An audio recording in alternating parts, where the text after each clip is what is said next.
안녕하세요. 법률사무소 수요 신광희 변호사입니다. 그리고 이번에 상표권 침해 경고장 내용 증명 받았던 두 번째 시간인데요.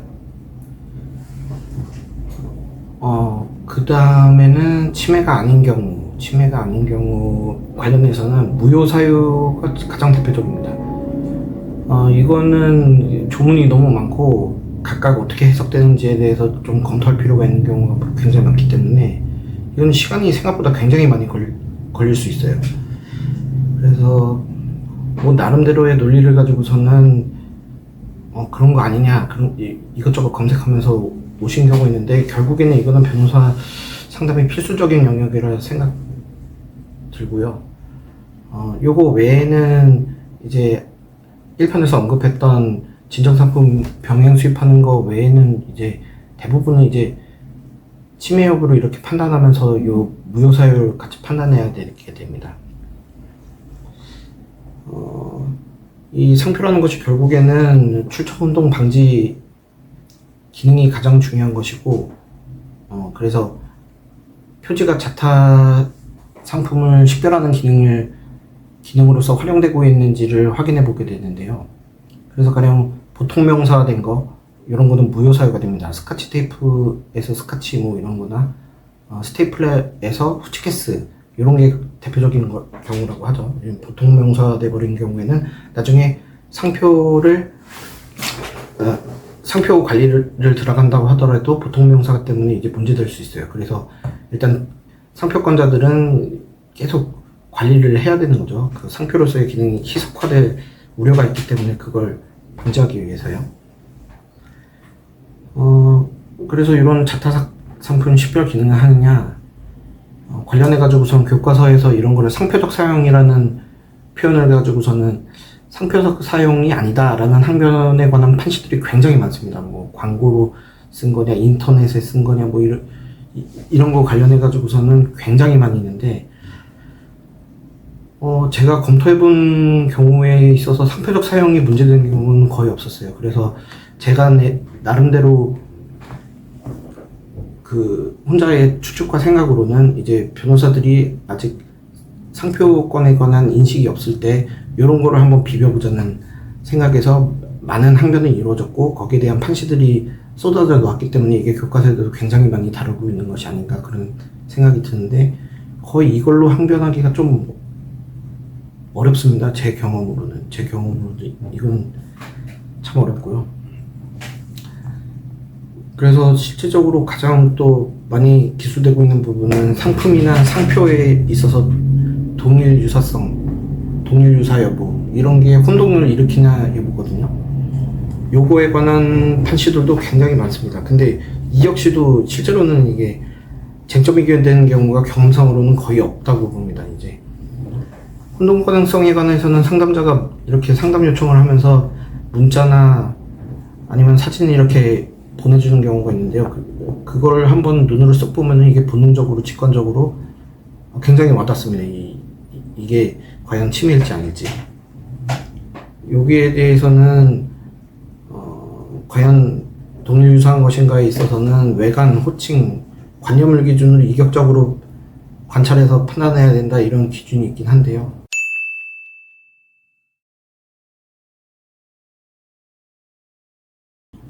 사람마다 이게 좀 다를 수 있다지만 저희들 입장에서는, 변호사들 입장에서는 침해 가능성이 조금이라도 있어 보이는 경우에는 소극적인 답변을 하게 됩니다.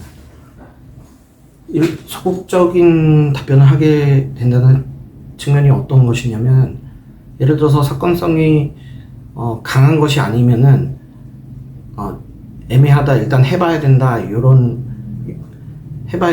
아니면 반드시 해야 된다, 뭐 이거는 도저히 하면 안 된다, 이런 게 있었을 때 조금이라도 이제 도저히 이거는 하면 안 된다 쪽에 가까울 여지가 있는 행동들 있잖아요. 예를 들어서 저희들이 기본적으로 업무적인 특질상 미래에 있을 일에 대해서 사전 검토받는 경우는 사람들이 잘 없고, 보통은 문제가 되고 나면은 나중에 사후적으로 검토 받게 되는 특질이 있는데, 간혹 가다가 보면은 자기가 어떤 행동을 하기 이전에 사전적인 검토를 하게 됩니다.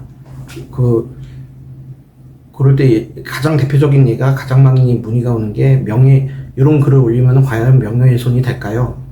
뭐 이렇게 물어보는 경우가 있는데 저는 그런 여지를 아예 만들지 말라.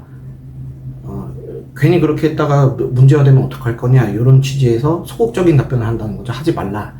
그런 취지에서 소극적이라는 겁니다. 그래서 혼동 가능성이 조금이라도 있는 이 비유적인 예시인 거죠. 혼동 가능성이 조금이라도 있을 만한 그런 표지인 경우에 있어서는 저희들이 이거는 혼동 가능성이 있다. 다른 무효사유나 어떤 다른 방법을 좀 취해봐야 된다. 이렇게 상담을 드리게 됩니다. 그런 취지예요. 그래서 또 실제로 경험해본 바로는 또 법정된 효력 제한 사유들이 있습니다. 먼저 사용하고 있던 상표가 나중에 등록된 경우에 이런 경우에 있어서는 먼저 사용하고 있던 사람들이 좀 보호받을 수 있는 거죠. 손해배상 청구 소송에 있어서는 기각되는 상황이 되는 겁니다. 하지만 혼동방지 표시를 요구할 수 있도록 해놓기 때문에 완전히 계속 그냥 사용할 수만 있는 것은 아닙니다. 그리고 또 하나가 자기 상호를 보통의 방법으로 예전 문구에 의하면 보통의 방법으로 사용하는 상표인 경우에 있어서는 또 손해배상 청구가 기각되는 이런 어떤 논리가 있습니다. 이 부분들에 관해서는 각자 나중에 좀 따로 살펴봐야 되는 부분이 있습니다. 이거의 해석들은 거의 보면은 옛날에 상호권이라 그래가지고서는 상법상의 내용들인데 요거하고 좀 거의 비슷한 맥락들이 좀 있는 부분이 있으니까 여기에 관해서는 나중에 조금 따로 영상을 찍는 것이 좋겠다는 생각이 들고요. 그래서 이런 것들을 한번 무효사유냐, 법정 효력 제한 사유가 있느냐, 이런 것들을 검토해서 침해가 아니라거나 손해배상 청구를 기각할 만한 것이 있는지 살펴볼 때는 이때에는 이제 변호사 상담이 좀 확신을 얻기 위해서는 필요하다는 생각입니다. 왜냐하면은 실컷 나중에 상표 내용 증명을 받고도 아무런 대처도 안 하고 있다가 나중에 돼서 소송으로 한 경우에는 이거는 더더군다나 고의에 의한 상표권 침해가 아니냐 이런 논리를 활용될 여지도 없지 않거든요. 그렇기 때문에 요거는 좀 상담 받을 필요가 있다는 생각입니다. 그래서 요거는 너무 자세하게 할 수는 없는 거고 이제 그 다음에 침해에 해당되는 사례를 보겠습니다. 그리고 침해에 해당되는 사례도 꽤 많습니다. 상담하다 보면은 이 경우에 스마트 스토어에 판 경우에 그리고 특히나 이게 중국에서 어떤 무슨 사이트가 있더라고요. 알리바바는 아닐 텐데 뭔가 그런 느낌의 무슨 좀 싸게 파는 사이트입니다. 거기서 사가지고선 스마트 스토어에 그냥 올려가지고서는 판매가 이루어지면은 아싸구나 하고서는 이렇게 수익을 얻은 경우인데요. 이런 경우에는 거의 대부분 침해라고 보시면 됩니다. 이럴 때는 계속 말씀드린 내용처럼 내용 증명이 날라오는 경우도 있지만은 선택여하 변호사나 변리사 등 법률대리인이나 아니면 당사자의 선택에 따라서는 바로 소장으로 날라올 수도 있는 거거든요. 다만 비용 효과적인 면에 있어서 내용 증명으로 보내는 경우가 좀 있다 이겁니다. 만약에 거기에 적절하게 대응해주지 않은 경우에는 상표권 침해죄로 고소하면서 벌금도 때리고 그 뒤에 손해배상 민사소송을 통해서 또 추가적인 배상을 요구할 수도 있고 뭐 이런 측면들이 있기 때문에 뭐 이렇게 소장으로 오거나 내용 증명이 오거나 이렇게 되는데 제가 예전에 한번 바로 소장으로 날린 케이스에서 피고를 대리한 적이 있는데요. 그때는 사업을 하시는 분인데 이게 가압류도 걸리고 그래서 받아야 될 돈을 못 받고 막 출금을 못하는 이런 불편 속에 있다 보니까 있는 상황이었는데 저희 쪽에서 답변서를 빨리 제출하면서 손해배상 금액을 좀 경감시켜야 되는 논리를 살짝 이렇게 펼치면서 했더니 상대방 이제 원고 쪽 변호사님이 연락해 와서 우리 합의를 치자, 빨리 이 사건을 종결시키자 해가지고서는 조금 더 싼 금액에 합의를 쳐서 빨리 해결을 해드려서 가압류도 풀리고 뭐 이렇게 할 테니까 굉장히 그분이 골치 아팠는데 고맙다고 그렇게 얘기하셨던 기억이 있는데요. 요런 케이스가 있습니다. 이렇게 외국에 있는 거 스마트 스토어에 파는 거를 사는 경우에 있어서 사들여서 우리나라에서 파는 경우에 있어서는 거의 뭐 문자 상표거나 아니면 약간의 디자인적 도형이 결합된 결합 상표인 경우가 상당히 많더라고요. 근데 조금 특이한 케이스가 있었던 건데 이것도 마찬가지로 스마트 스토어죠. 이 경우에는 귀금속이었습니다. 귀금속이 어떤 약간의 디자인이 들어가면서 귀금속이니까 매우 작잖아요. 그러니까 디자인 자체가 상표적 기능을 하는 겁니다. 원래 디자인과의 상표의 관계에 있어서는 이 디자인이라는 게 결국에는 심미적인 요소로서만 작용되는 건지 아니면은 상표적 기능, 결국에는 자타 상품의 식별 기능을 하는 것인지 거기에 따라서 이제 판단이 달라질 여지가 있는데요. 귀금속이니까 굉장히 작죠. 귀금속이니까 작으니까 상표적 기능을 안 할 수가 없습니다, 이게. 그래서 이거는 무조건 상표권 침해입니다 이렇게 말씀을 드렸더니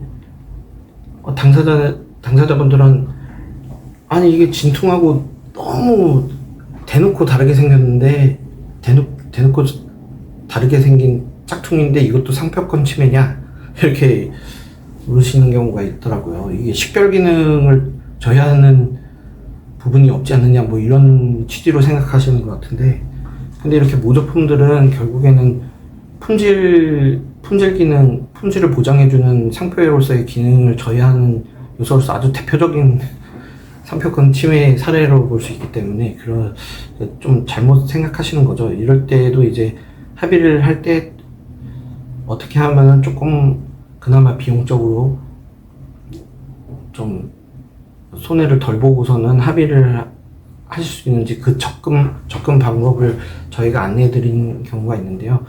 사실 이게 말하는 게 더 힘들지 이제 상담료는 굉장히 저렴합니다, 이게. 그래서 저희들이 드리는 혜택 대비 많은 이득을 얻으실 수 있다고 생각들고요. 실제로도 이렇게 안내를 해드렸더니 그게 너무 만족감을 주었는지 막 상담료 외에도 뭐 선물도 더 드리려고 그러고 뭐 찾아뵈어서 뭐 어떻게 뭐 답례를 하고 싶다 뭐 이렇게 말씀하시는 분도 계셨는데, 아니 뭐 상담료 받았는데 굳이요 뭐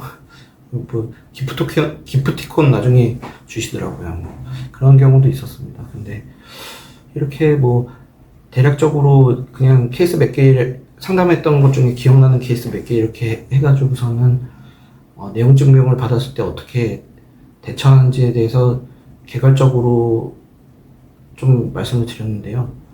이게 결국에는 그냥 상담료 조금만 지불하시면은 상표권에 보통 변호사들이 관심이 좀 없는 편입니다.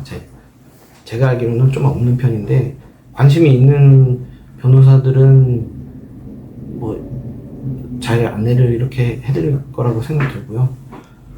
네.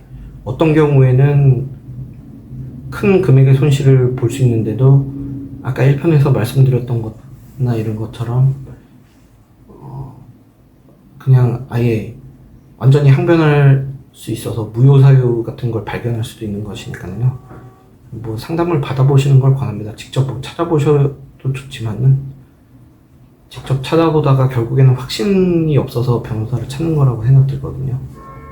그리고 뭐 나중에 실제로 소송 쪽으로 일할 때에는 너무 번잡스럽고 머리 아프고 그러니까 또 각자의 생업에 종사하고 원래 분업화된 거 아니겠습니까, 현대 사회가. 그러니까 각자에게 맡기고 각자 생업을 하시는 게 현명하다는 생각입니다. 저희들 너무 막 적대하고 그러지 마시고요. 뭐 사기칠 일 없습니다. 뭐 아쉬운 게 없는 사람들이니까. 여기까지 하겠습니다.